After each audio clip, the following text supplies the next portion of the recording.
My son told me I was too old, too slow, and too much trouble. So he dumped me in a nursing home without asking and moved into my house like I was already gone. But I wasn't. I wasn't lost. I wasn't done. And while he waited for me to disappear, I was plotting something he'd remember every time he walked through his front door. This is how I made him regret crossing his mother.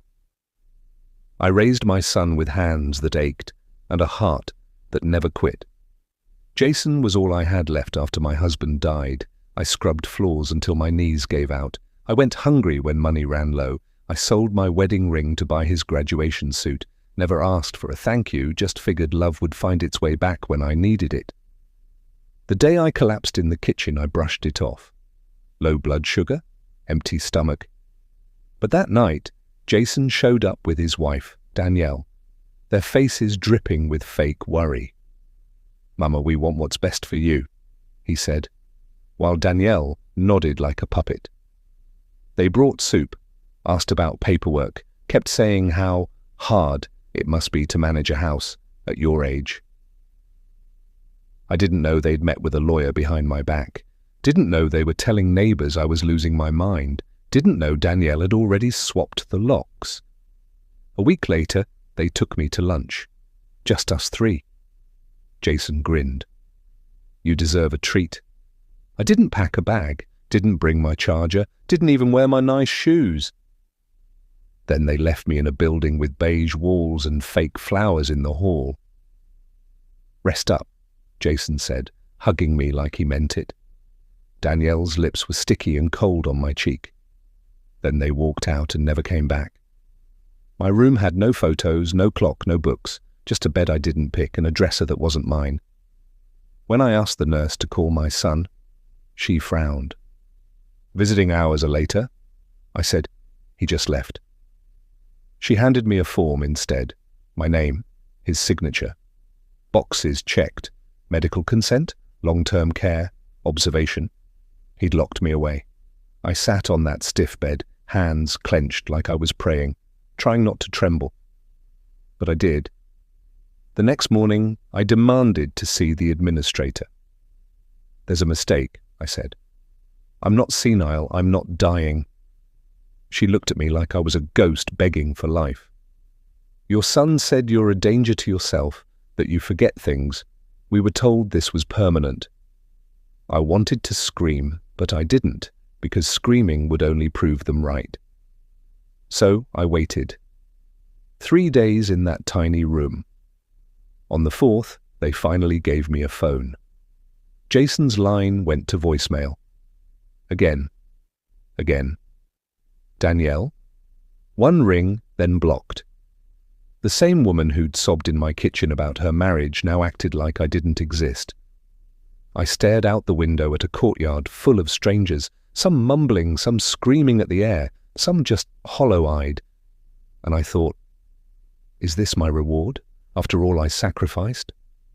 No. That night, I asked the nurse for a pen and notebook. I like to journal. I lied. She brought me a cheap spiral pad. I didn't write memories or prayers. I wrote ammunition, dates, account numbers, properties, names. My lawyer, Monica Reeves, who hadn't heard from me in years but still kept me on file. I wasn't confused, I wasn't broken, and I sure as hell wasn't finished.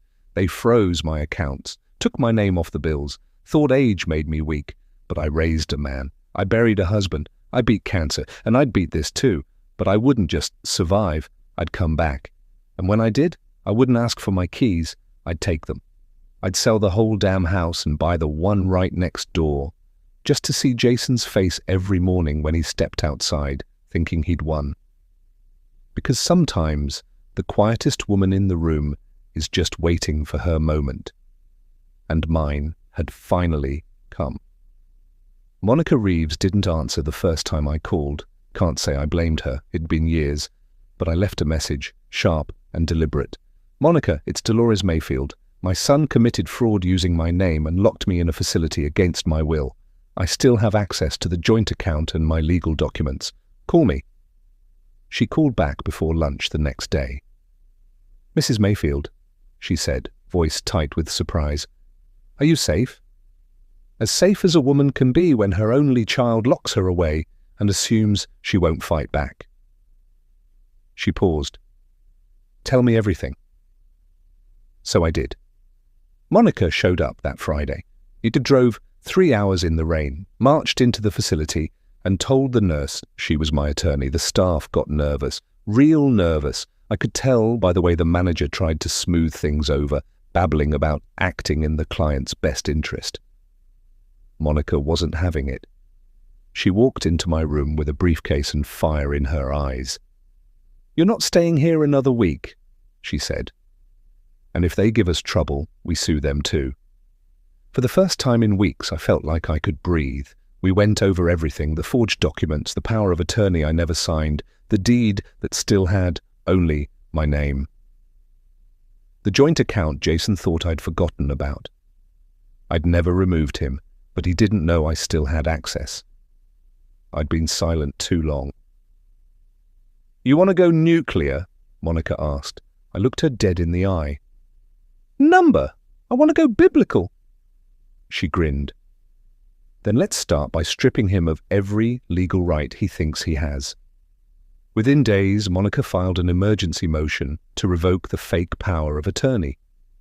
We submitted a mental evaluation from the facility's own doctor, the one who told me privately I showed no signs of dementia.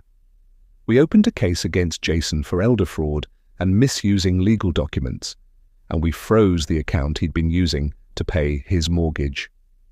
I walked out of that nursing home on a Wednesday afternoon. No goodbyes, no fake hugs, just a bag of clothes Monica bought me and the slow, sweet taste of freedom. We didn't go back to my house. I couldn't stand to.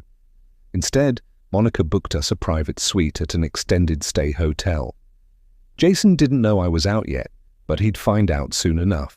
That weekend, Monica filed a petition to force a sale of the house, since Jason was living in a property he didn't legally own, and I'd never given him permission to stay. We had every right to demand it. If he refused, the courts would remove him. And because the deed was still in my name, every penny from the sale would come to me.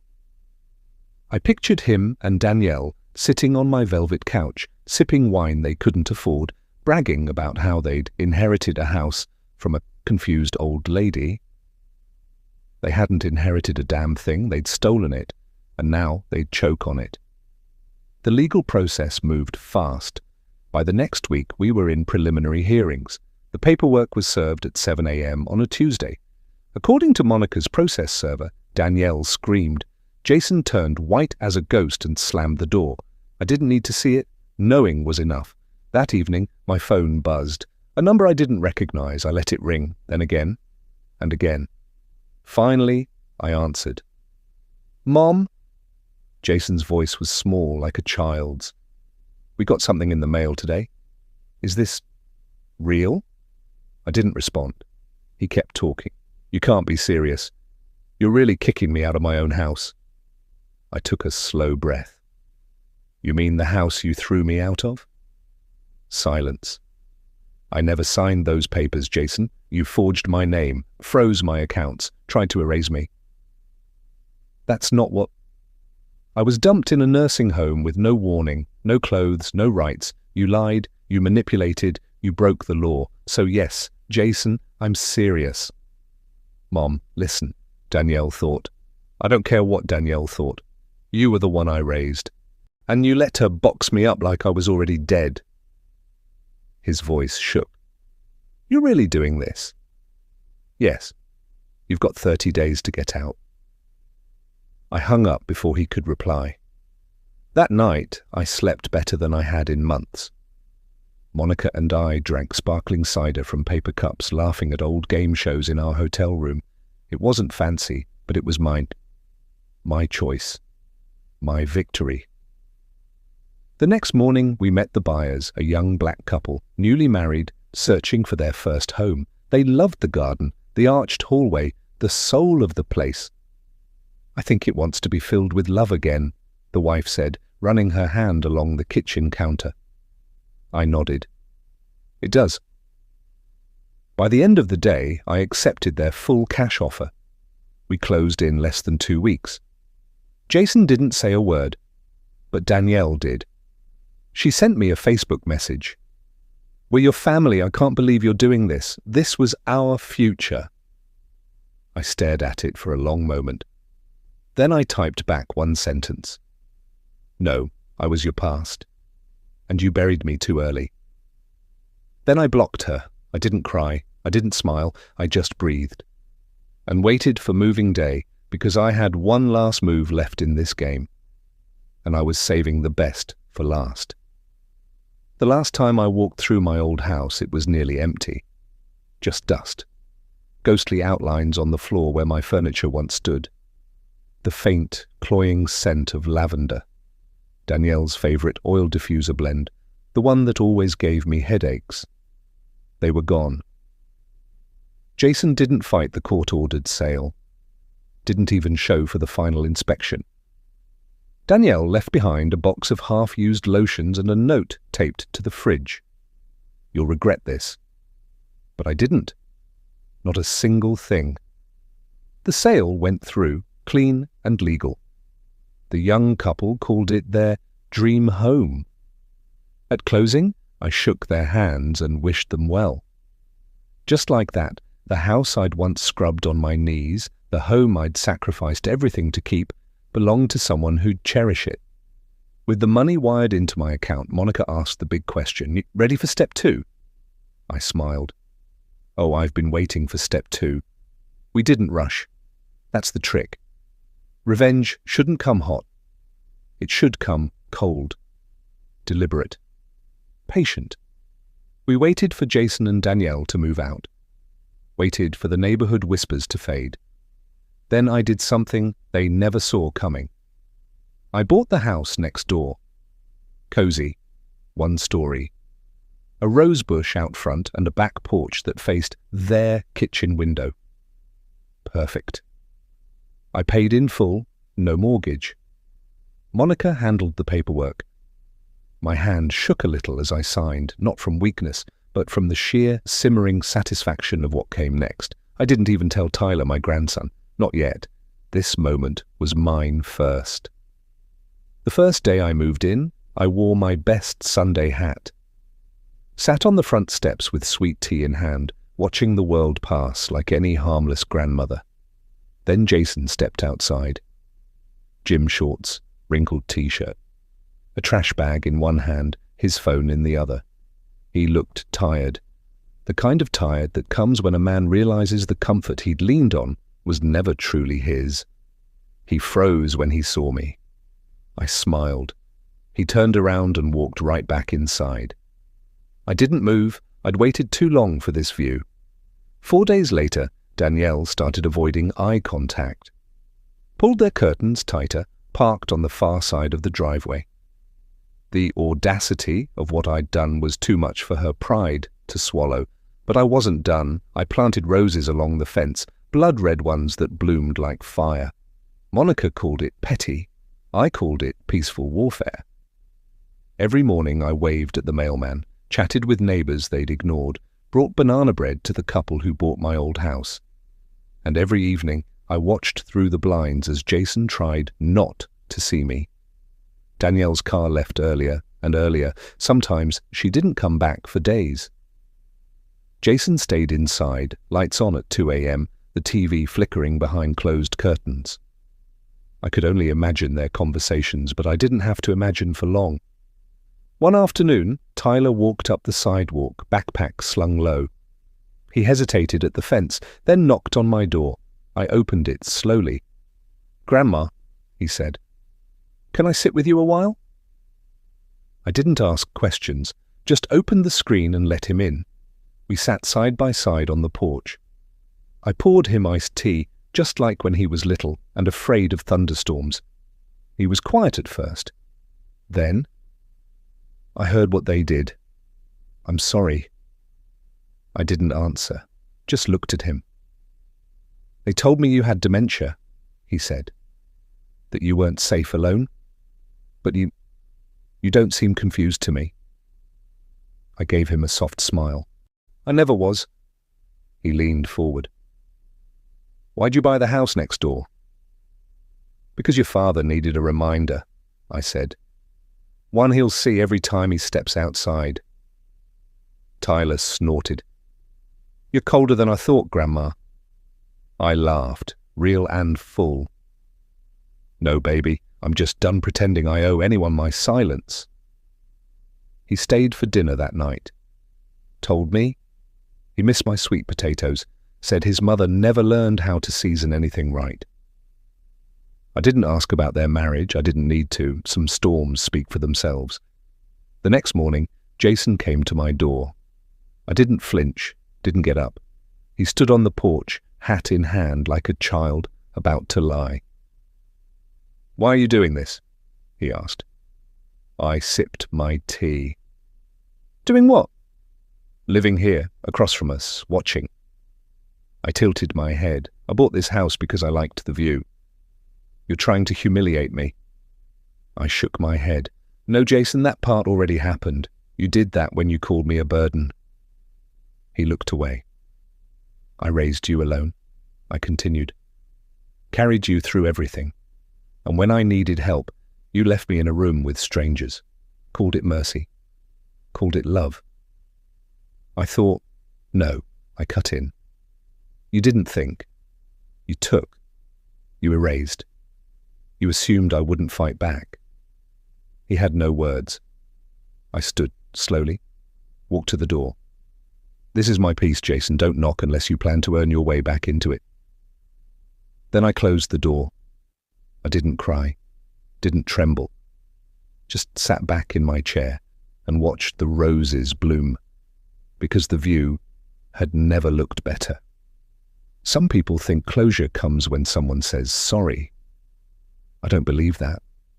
I believe closure comes when you can sit in silence and know you no longer care what they think, when their presence doesn't stir your blood, when your peace is so loud it drowns out their shame.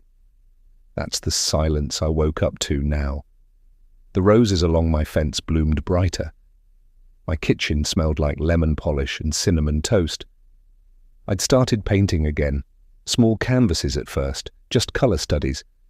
Then one morning, I painted my old house from memory, except I replaced the windows with fog. Because that's what it felt like now, a beautiful place haunted by people who couldn't see straight. Jason stopped speaking to me. Not a word since that morning on my porch. I'd see him check the mailbox or take out the trash, but he never glanced my way. That was fine. I wasn't looking for reconciliation. I was looking for truth. To sit with him like a shadow he couldn't shake. Danielle, though? She got louder. Passive-aggressively loud. She threw garden parties, blasting music during dinner time, hosted wine tastings on the porch, cackling just loud enough to carry over the fence. I'd hear her tell guests, she's clearly lonely, why else move next door? Obsessed with us, it's creepy. She needs to let go. We're happy.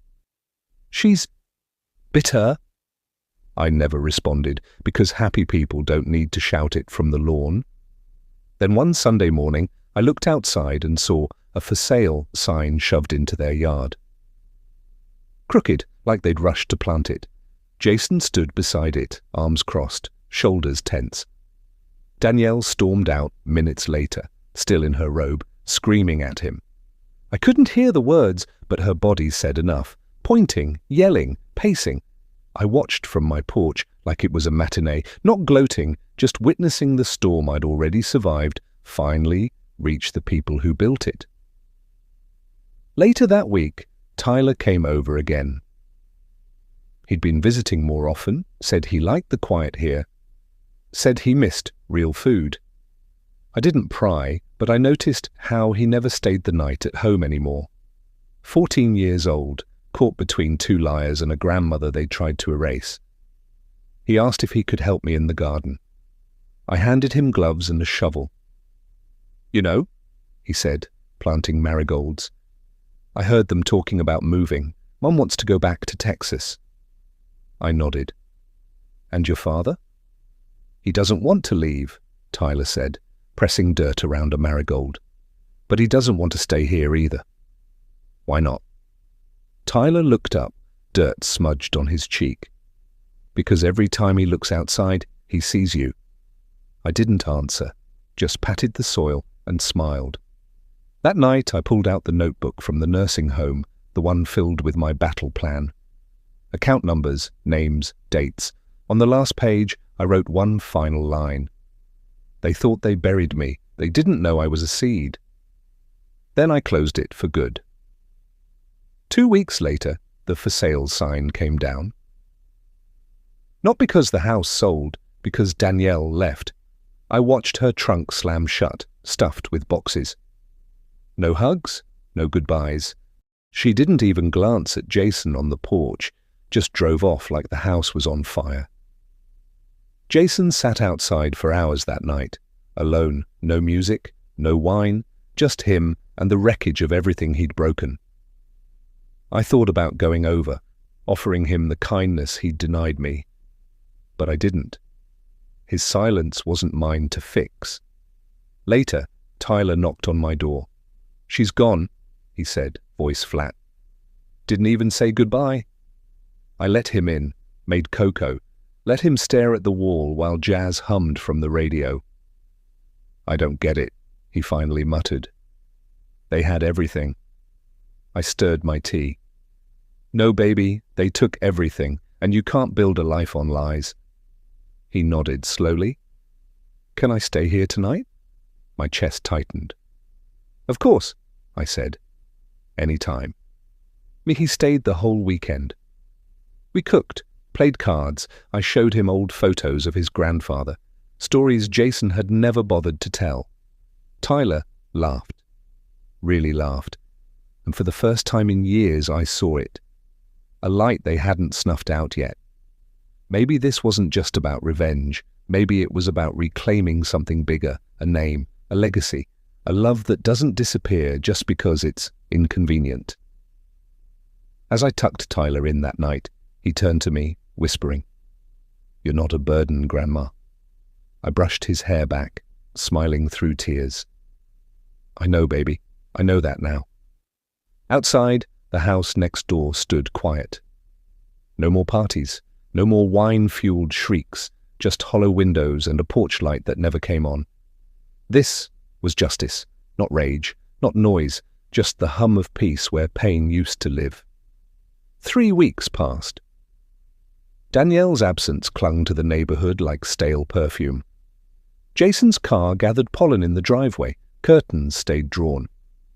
Sometimes I'd catch him through the window, slumped on the couch in the same wrinkled shirt, staring at walls that whispered back. Other times, he'd sit on the steps with a beer, face twisted like he still couldn't piece together how it all crumbled.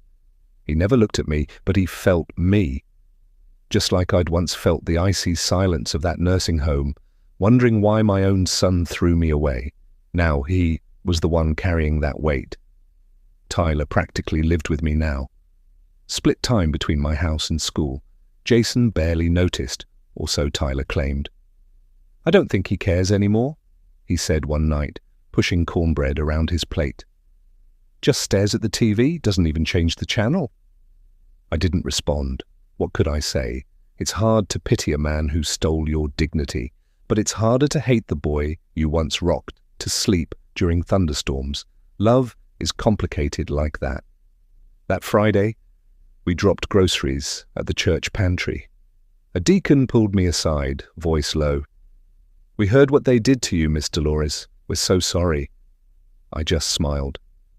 "God restores what people try to ruin." They nodded, eyes soft. The whole neighborhood knew now.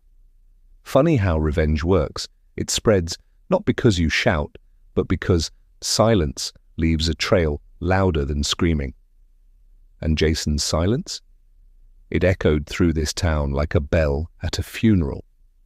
Sunday morning, I was baking sweet potato pie when a knock came. Jason stood on my porch, shadows under his eyes. I wiped my hands, waited. "I wanted to talk," he said. I stepped outside but didn't invite him in. He stared at the floor. "Danielle's not coming back." Silence. "I tried to fix things," he croaked. but everything fell apart. Then he looked up, and for the first time in years, I saw him. Really saw him. The boy I'd sung to sleep. The one who used to clutch my skirt during storms, hiding behind all that broken pride. "I messed up, Mama," he whispered. The words landed like bricks. I thought I was doing right, got scared, didn't want to lose everything trying to take care of you. "You didn't take care of me," I said, quiet as a blade. "You got rid of me." He flinched. "I was wrong." A beat. Then, "And now?" "Now I don't expect anything," he said. Just wanted to say it. I took a deep breath. "You thought you could bury me, Jason, but you forgot what I survived to build that house, to raise you, to keep your lights on." His throat worked. "I didn't forget. I just tried to rewrite the ending. And you were wrong." A nod, then softer. "Tyler's safe with me." "He can stay as long as he needs," I said. "But you? You've got soul-searching to do, and you won't do it on this porch." Then I turned and walked inside. I didn't slam the door, didn't cry, just let the smell of sweet potato pie fill the house and set the table for two. Tyler came downstairs a few minutes later. "Was that him?" I nodded. "What did he say?" "Nothing I haven't already heard in my heart," I said. "But it's not my job to carry him anymore." He sat at the table. "I'm glad you're my grandma." I smiled. "Me too, baby. Me too."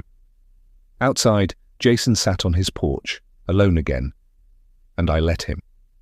Because peace, once reclaimed, is not something you ever surrender again.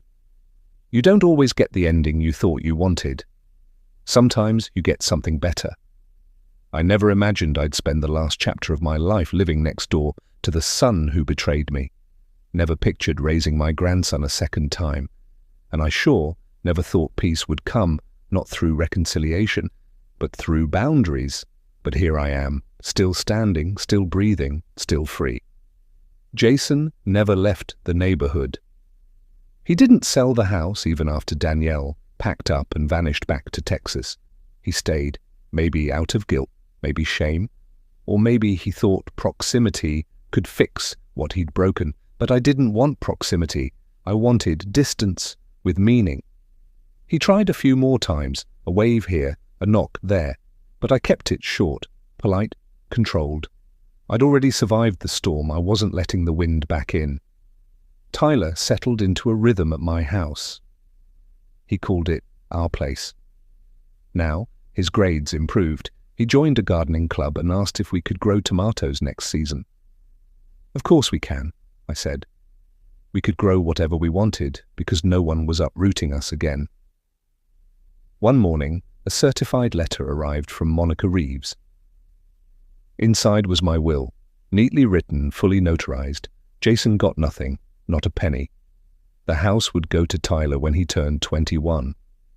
Until then, a trust fund covered his education, living expenses, and whatever else he needed to stand on his own. The rest? Every dime of retirement savings, sale profits, and old insurance money went to the Mayfield Legacy Grant, a fund I'd helped launch at the community center. It was for women like me, women discarded by the children they raised, women who needed one hand to pull them back into the light. I'd already made the first donation, $50,000. I didn't tell Jason about the will. He found out on his own. 2 months later, he called Monica, asking for a copy of the estate plan. "I'm afraid you're not included," she told him, voice sweet as syrup. He called me that night. "Mom," he said, tight-lipped. "Is this real? You're cutting me out completely?" "No," I said. "You did that years ago when you signed me away like luggage and sold my things before I was even cold." Silence. "You didn't just fail me, Jason. You erased me. And now you're learning what that feels like." "I'm sorry," he whispered. "I know," I said. "I forgave you, but forgiveness doesn't mean inheritance." Then I hung up. That was the last time we spoke. A month later, he moved. No U-Haul? No goodbye? Just a faded for sale sign that finally came down after 2 weeks. Neighbors said he left town. Some claimed Florida. Others swore he got laid off and crashed with friends. I didn't ask, didn't need to, because the day he left, I sat on my porch with jasmine tea, looked at the quiet street, and felt nothing but peace. Tyler came out with 2 muffins and sat beside me. "He's gone," he said. I nodded. Sometimes people leave when they realize they can't control the story anymore. He bit into his muffin. "You think he'll ever come back?" "Maybe," I said. "But if he does, he'll find a fence that wasn't there before." I looked at the garden, roses blooming, tomatoes sprouting, bees dancing through the marigolds, all of it beautiful, all of it mine. Later that year, I spoke at the community center's Elder Justice Seminar. They asked me to talk about financial abuse, power of attorney scams, and fighting back. I stood in front of that crowd, mostly women, mostly over 60, and told them the truth. "They'll call you old," I said. "They'll call you a burden. They'll smile while stealing the life you built. But let me tell you something, there's power in the truth. Power in silence. And power in the law if you're brave enough to use it." They clapped. A few cried. One woman hugged me after, her grip fierce. "Thank you," she whispered, "for reminding me I'm not crazy. That's what this was really about. Not just revenge, legacy. Making sure no one else gets left behind in a room that smells like bleach and pity. Making sure our stories aren't erased just because we can't carry our groceries anymore." I went home that night and looked around. The little house I once thought was a step down from my past wasn't smaller. It was faster, lighter. And as Tyler set the table, asking if we could bake cookies later, I realized I wasn't at the end of anything. I was finally at the beginning. They sent me to a nursing home and called me a burden. But I gave them a burden they'll never shake.